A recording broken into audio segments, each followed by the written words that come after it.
চলো আজ আমি আমার বেসুরা গলায় তোমাদের একটা গান শোনাই। তোমরা কি শুনবে নাকি আমাকে বলবে? আমি শুরু করি গানটা।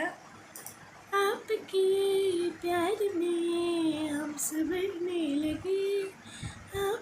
এরপরে আমি পারি না। আচ্ছা ঠিক আছে, চলো আরেকটা গান গাই। देखा है पहली बार साजन की आँखों में प्यार टंग टंग टंग टंग टंग टंग टंग टंग। আচ্ছা আরেকটা গান গাই। ও বন্ধু তুমি শুনতে কি পাও এই গান আমার, ও এই গান আমার।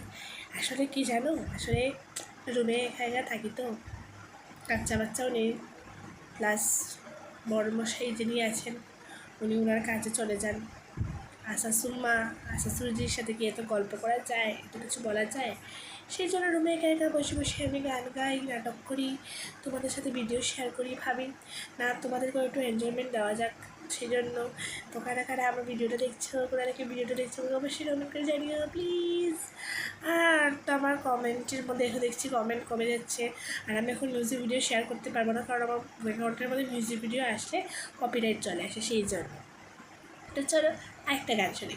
আর এখন গান গাইবো তো, সেই জন্য মনে পড়ছে না কী গান গাওয়া যায়। দাও ভেবে মিলি কী গাইবো গান, কী গাইবো। খাইরলো তোর লম্বা মাথার কেশ, চিরল দাঁতের হাসি দিয়া পাগল পালে দেশ। খাইরলো, সেই ছোটোবেলার আমার একটা গান ছিল যেটা আমি সবচেয়ে বেশি বেশি গাইতাম, মানে শুনতাম, শুনে গাইতাম। সেটা হলো পালকিতে বোঝ